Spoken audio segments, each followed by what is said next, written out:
por supuesto, para compartir con todos ustedes, acá con Paula, porque decíamos, ¿no? Cambiar el rol de no modifica el tema que tenés en el spot. Un spot que hoy va a tener una demanda adicional, pero el problema principal es la inercia en las expectativas que genera. No parece grave si tuvieses la banda en un lugar donde el spot no esté pegado al techo. El comunicado dice que va a haber una remonetización de la economía. Es un programa diseñado consistente con la estimación del Banco Central para el crecimiento y la remonetización de la economía a lo largo del 2026.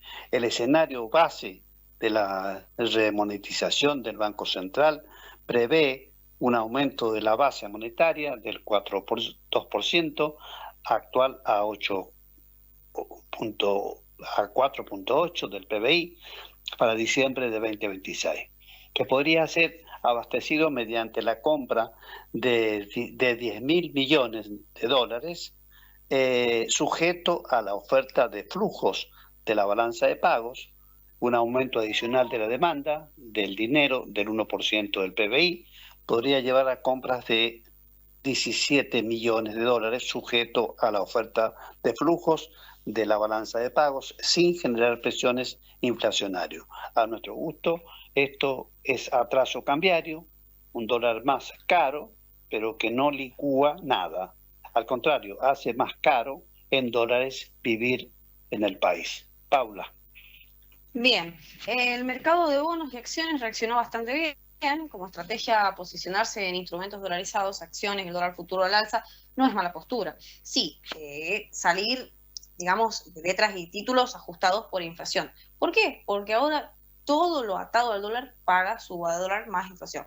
Esto cambia las expectativas sobre el dólar. Espero que el Banco Central no salga a mal vender futuros y dólar link para evitar que el dólar se acerque al techo, porque un balance del Banco Central bien calculado implica restar estas posiciones vendidas. Sin cepo, un dólar spot o futuro es muy parecido. Bueno, en cuanto al agro y un poco del sector agroexportador, en noviembre la liquidación de la agroindustria sumó tan solo 759,7 millones en dólares, lo que marcó una caída del 32% en relación a octubre de 2025. Sin embargo, en lo que va del año, el ingreso de divisas creció un 31%. En el periodo de enero a noviembre, digamos, los principales complejos de campo sumaron 30.324 millones en dólares, informó la Cámara de la Industria Aceitera Ciara, un récord histórico de toda la serie, muy por encima a los 23.125 millones de dólares del mismo periodo 2024. Sin embargo, como consecuencia de la política de baja de retenciones que aplicó Luis Caputo, la recaudación por derechos de exportación cayó 35% en agosto, 28% en septiembre, 69% de octubre, 71% de noviembre, según nuestras estimaciones. Hay que ir hasta enero de 2018, cuando Mauricio Macri eliminó los DEX, excepto, digamos, para la soja, para encontrar un ingreso tan bajo. En cuanto al impacto en la recaudación, en un contexto de fuerte ajuste por parte del gobierno para lograr reducir el déficit primario, el analista indicó que la participación de las retenciones en la masa fiscal descendió un 1,6% en octubre y 1,5% en noviembre. En tanto, para 2025 representará un 4,1%, lo que equivale a la participación más baja de los últimos años, después de 2023, cuando la sequía castigó la producción. En busca de divisas para sortear crisis financieras, el alivio fiscal que generó el gobierno mejoró el precio de los productos de forma inmediata. En cambio, disculpen que me ha llegado justo un mensaje. Perdón, Carlitos, Paula. Continúe. Bueno, digamos también, en orden a lo que venía diciendo Paula, que en busca de divisas para sortear crisis financiera, el alivio fiscal que generó el gobierno mejoró el precio de los productos de forma inmediata. En cambio, el efecto nocivo en la recaudación a través del ARCA continuará incluso en diciembre, mes en el que los ingresos pueden ser más bajos que en octubre y noviembre. El sector espera un sólido flujo de maíz que podría alcanzar los 18 millones de dólares, y una recuperación en trigo que sumaría 45 millones de dólares, aunque quedan 9,4 millones de toneladas de soja por vender.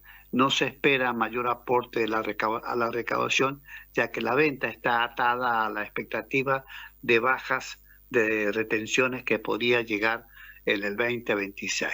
En conclusión, semana interesante, sobre todo en materia financiera y legislativa. Como mencionamos, por una parte, una gran oportunidad para el gobierno de poder afrontar los pagos de bonos más importantes del país para bajar el riesgo país, y además de presionar con la aprobación del presupuesto 2026, que contempla todo lo relativo en cuanto a cuentas, orden fiscal y monetario, orden financiero y fiscal, así como también reformas en cuanto al sistema penal laboral. Creemos que es un buen paso para flexibilizar nuestra economía doméstica, sin burocracias absurdas para el pequeño y mediano empresario, que no puede hacer frente a la voracidad fiscal, burocrática, y mucho menos afrontar un juicio laboral multimillonario que en el 80% de los casos son simulados, arreglados o falsos, y pueden dejar un emprendimiento laboral familiar en una quiebra sin retorno. Esperemos que podamos ver mejor a Argentina en esos aspectos, bueno, de cara al 2026. Aspectos sociales en la Argentina. Aspectos sociales en Argentina. Argentina atraviesa desde ese año una situación social marcada por altos niveles de pobreza y desigualdad que se han vuelto estructurales más allá de los ciclos políticos y económicos. Si bien en los últimos meses algunos indicadores oficiales muestran una mejora estadística, la realidad social sigue siendo frágil y heterogénea, con fuertes diferencias por región, edad y nivel de ingreso, y con un impacto muy significativo del aumento de precios y de la recomposición de tarifas sobre los hogares. Paula. Bien, en términos de pobreza e indigencia, los últimos datos disponibles indican que alrededor de un tercio de la población argentina se encuentra por debajo de la línea de la pobreza, mientras que un porcentaje menor, pero relevante, no logra siquiera cubrir la canasta básica alimentaria. La reducción reciente respecto de picos anteriores se explica principalmente por cierta desaceleración inflacionaria y por ajustes nominales de ingresos en algunos sectores, pero no implica una mejora estructural. La pobreza sigue siendo alta porque el ingreso real promedio continúa siendo bajo, el empleo formal no se recupera con fuerza y gran parte de la población depende de trabajos informales todavía, changas o transferencias estatales. Desde la mirada liberal, es importante remarcar que la pobreza medida por ingresos es extremadamente sensible a movimientos de precios y a transferencias de corto plazo. Puede bajar en una medición puntual sin que eso signifique que las familias hayan salido efectivamente de una situación de vulnerabilidad. Cuando no hay crecimiento sostenido, inversión privada, creación de empleo formal, cualquier mejora es frágil, irreversible ante el menor shock económico. La desigualdad social en Argentina no solamente expresa en la brecha de ingresos, se expresa, sino también en las diferencias regionales. Las provincias del norte del país, especialmente en el NOA y el NEA, representan niveles de pobreza significativamente más altos que el promedio nacional. Estas regiones suelen tener estructuras productivas menos diversificadas, alta dependencia de empleo público o informal y menores niveles de inversión privada. En contraste, con los grandes centros urbanos, digamos, muestran promedios de pobreza más bajos, aunque con desigualdades internas muy marcadas. Barrios con ingresos medios conviven con villas y asentamientos donde la pobreza es profunda y persistente.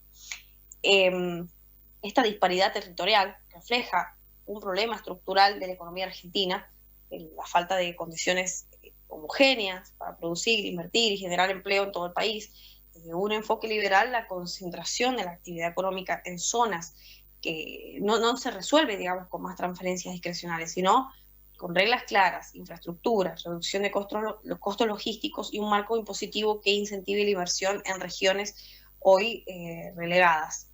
Bueno, las diferencias por edad son otro componente central del problema social.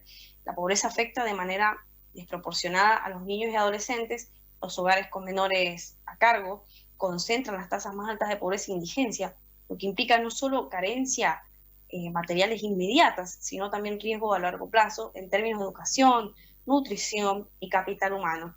Esta realidad tiene un impacto directo con la movilidad social futura y perpetúa el ciclo de la pobreza intergeneracional. Los jóvenes, por su parte, enfrentan grandes dificultades de inserción laboral, el desempleo juvenil y la informalidad son elevados y muchos de los empleos disponibles son de baja productividad y escasa estabilidad. Esto retrasa la autonomía económica, reduce incentivos a la formación y limita la posibilidad de construir un proyecto de vida independiente. Desde la óptica liberal, este fenómeno está directamente relacionado con un mercado laboral rígido, altos costos de contratación y un entramado regulatorio que desalienta la creación de empleo formal. En contraste, los adultos mayores representan un cuadro más heterogéneo. Aquellos con jubilaciones formales y actualizaciones relativamente frecuentes logran, en muchos casos, mantenerse por encima de la línea de la pobreza. Estamos hablando de que comen. Sin embargo, los jubilados de menores haberes o con trayectorias laborales incompletas son altamente vulnerables a la inflación y a los aumentos de los precios, especialmente en alimentos y medicamentos. Esto muestra que la cobertura previsional mitiga la pobreza, pero no la elimina cuando el poder adquisitivo se erosiona. Carlito. Así es, Paula. Seguimos nosotros entonces. El impacto del aumento de precios y las tarifas es uno de los factores más determinantes en la situación social actual. La inflación, incluso en un contexto de desaceleración, sigue afectando de manera regresiva a los hogares de menores ingresos. Esto se debe a que estos hogares destinan una proporción mucho mayor de su presupuesto a alimentos y servicios básicos. Cuando suben los precios de estos rubros, el ajuste no se puede recompensar reduciendo otros gastos porque no hay margen. La recomposición tarifaria, en particular en servicios como electricidad, gas, agua y transporte, tienen un efecto directo sobre el presupuesto familiar. Si bien desde el punto de vista fiscal y económico, la corrección de tarifas atrasadas es necesaria para evitar distorsiones y déficits crónicos, el impacto social es significativo cuando se produce de manera brusca o sin mecanismos de compensación bien focalizados. En muchos hogares vulnerables, las tarifas pasan a representar una porción creciente del ingreso mensual, desplazando consumos de alimentos o gastos esenciales. Desde una perspectiva liberal, el problema no es la corrección de precios en sí, sino la forma en que se implementa. Los subsidios generalizados terminan beneficiando en mayor medida a sectores de ingresos medios y altos, distorsionan señales económicas y generan un costo fiscal difícil de sostener. Sin embargo, eliminar subsidios sin una red de contención focalizada puede empujar a sectores vulnerables a la indigencia. El equilibrio está en reemplazar subsidios masivos por ayudas temporales y expectativas mientras se avanza en un esquema de precios que refleje costos reales. El aumento de precios también impacta indirectamente en el empleo y la actividad. Tarifas más altas elevan los costos de las pequeñas y medianas empresas que en contexto de baja demanda muchas veces responden ajustando personal o reduciendo horas de trabajo. Esto retroalimenta la precariedad laboral y la caída del ingreso real, profundizando la desigualdad social. Paula. Bien, en síntesis, la pobreza y la desigualdad en Argentina no pueden entenderse solo como un problema de ingresos insuficientes, sino como un resultado de una economía poco dinámica, con baja productividad, alta informalidad y una fuerte dependencia del Estado como amortiguador social. Estamos hablando de que esto sea un problema actual, ¿no? Ya sabemos que cuántos años de arrastre tiene este problemita, ¿no? Este conflicto. Bueno, desde un enfoque liberal, la salida sostenible no pasa por expandir indefinidamente el gasto social, sino por crear condiciones para que el sector privado genere empleo formal y bien remunerado. Esto implica reducir la carga impositiva sobre el trabajo simplificar regulaciones, promover la inversión productiva, mejorar la calidad educativa, con foco en empleabilidad y diseñar políticas sociales más inteligentes y focalizadas. Sin crecimiento económico, sin el empleo formal, cualquier mejora en los indicadores sociales es transitoria, pasajera, con reglas claras, incentivos adecuados y un Estado que acompañe sin asfixiar.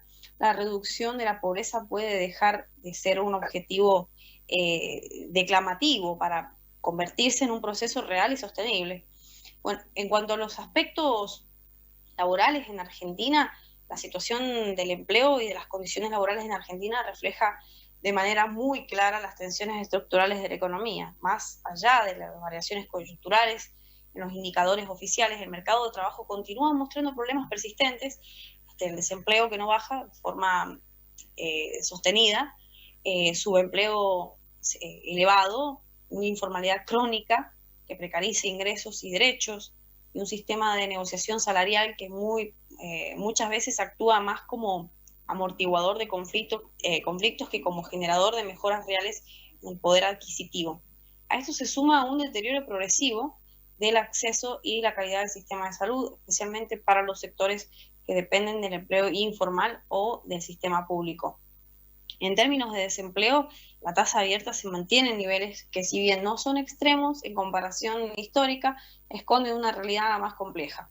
El desempleo registrado no refleja a quienes directamente dejaron de buscar trabajo por desaliento, ni a quienes aceptan empleos de muy baja calidad para no quedar fuera del mercado. En contextos de bajo crecimiento, muchas personas pasan a estar desocupadas a subocupadas o informales, lo que reduce artificialmente la tasa de desempleo, pero no mejora las condiciones reales de vida. Desde una perspectiva liberal, este fenómeno evidencia que el problema central no es solamente la falta de presupuesto de puestos de trabajo, sino la escasez de empleos productivos y sostenibles. El subempleo, entendido como personas que trabajan menos horas de las que desean, o en ocupaciones que no utilizan plenamente sus capacidades, es uno de los grandes males silenciosos del mercado laboral argentino. Este indicador suele crecer en periodos de estancamiento económico y ajuste, cuando las empresas reducen horas, contratos o recurren a esquemas temporales para sobrevivir. El subempleo impacta directamente en el ingreso mensual y en la estabilidad laboral y suele afectar con mayor fuerza a los jóvenes, mujeres y trabajadores con menor nivel educativo. Desde un enfoque liberal, como siempre hemos dicho, en estos últimos párrafos lo tenemos que hacer de esta manera porque tenemos una realidad y tenemos a ver cómo se está tratando de mejorar esto o por qué está pasando esto desde el gobierno actual, ¿no?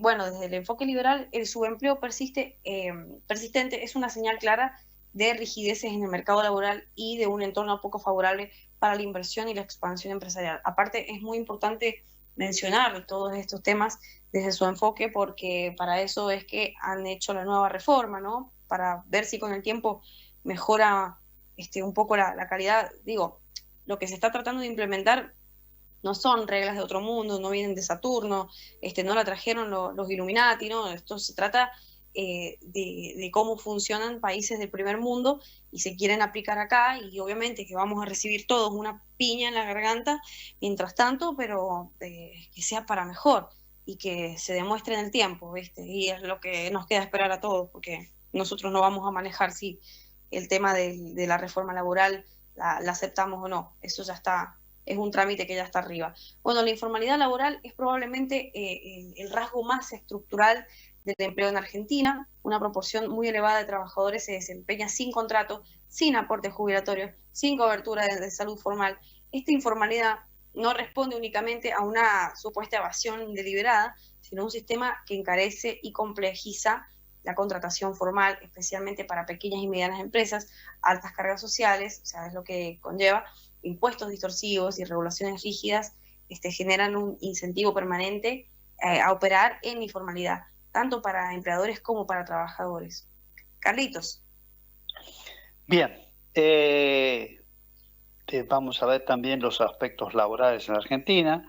La situación del empleo y de las condiciones laborales en Argentina refleja de manera muy clara las tensiones estructurales de la economía, más allá de las variaciones coyunturales en indicadores oficiales. El mercado Carlitos, de trabajo...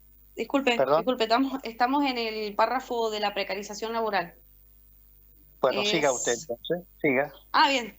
Bueno, bueno, la precarización laboral es la consecuencia directa de esta informalidad extendida, trabajadores con ingresos inestables, sin protección frente a despidos, sin licencias pagas ni cobertura médica adecuada, enfrentan obviamente una vulnerabilidad constante.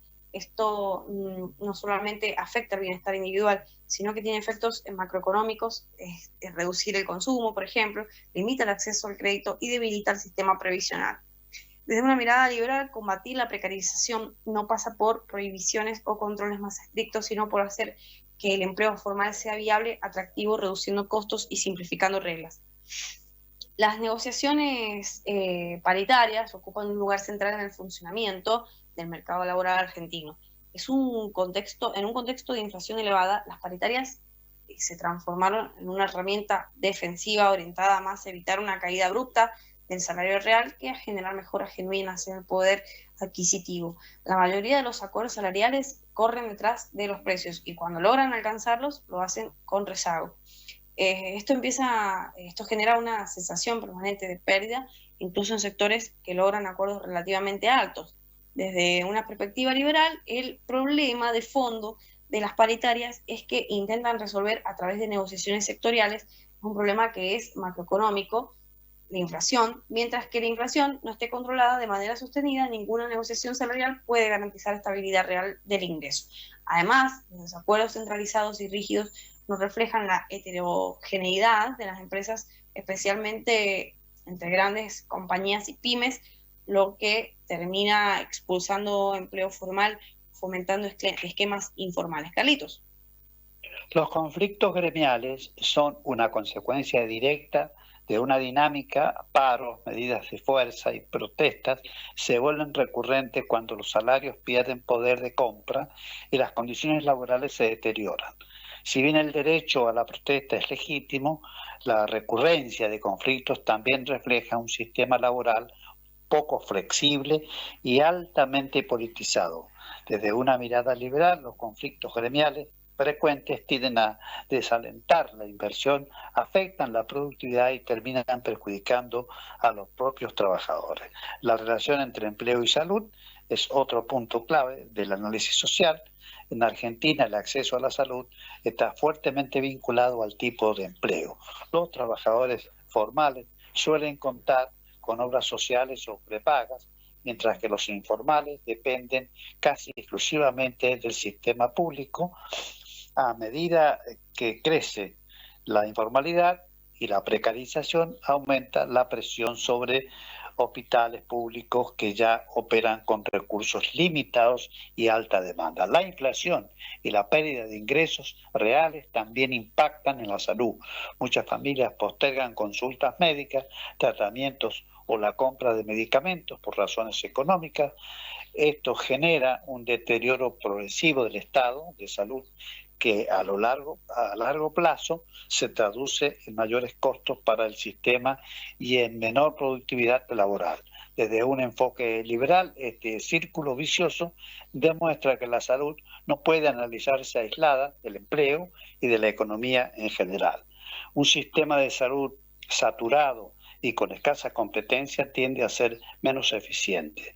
La falta de incentivos para mejorar la gestión y ampliar la oferta de servicios impacta negativamente en la calidad de la atención. Desde una mirada liberal, promover mayor participación del sector privado, seguros de salud más accesible y esquemas mixtos pueden aliviar la carga sobre el sistema público y mejorar el acceso general, especialmente si se acompaña con regulaciones claras y transparentes. En conclusión, el panorama del empleo, las condiciones laborales y la salud en Argentina muestra un entramado de problemas interrelacionados: el desempleo y el subempleo, la informalidad y la precarización, las paritarias defensivas y los conflictos gremiales, junto con un sistema de salud tensionado, son síntomas de una economía que no logra crecer de manera sostenida ni generar empleo formal de calidad. Desde un enfoque liberal, La salida estructural requiere estabilidad macroeconómica, reducción de la inflación, reglas laborales más simples, menor carga sobre el trabajo y un Estado que actúe como facilitador y no como obstáculo. Sin estas condiciones, cualquier mejora será transitoria y la vulnerabilidad social seguirá siendo una constante en la vida de millones de argentinos. Paula. Bueno, muy bien. Hemos llegado a la hora. Tenemos más material para mañana, porque si nos vamos a quedar otra vez con Por un cuarto supuesto. del informe, bueno, pero mejor, mejor. Si tenemos más noticias para dar, mejor. No pasa nada. En cuanto a lo de salud en Argentina, se puede expresar mañana, porque la verdad que este tema no se va a terminar hoy, no se va a reparar mañana, así que tenemos Claro. más de la careta política para mañana para expresar a las 8. Quiero despedirme como es debido del público, de Carlos, de Tony, para que puedan cerrar como corresponde el programa. Así que muchachos, será hasta mañana. No se olviden el público de seguirnos, como siempre.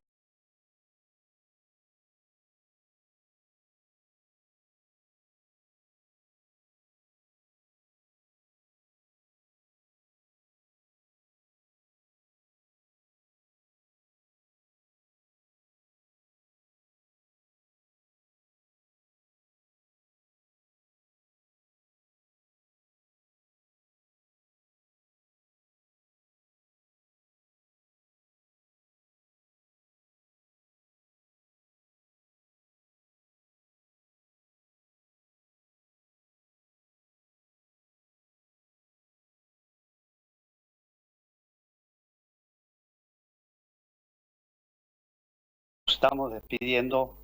Sí, la verdad que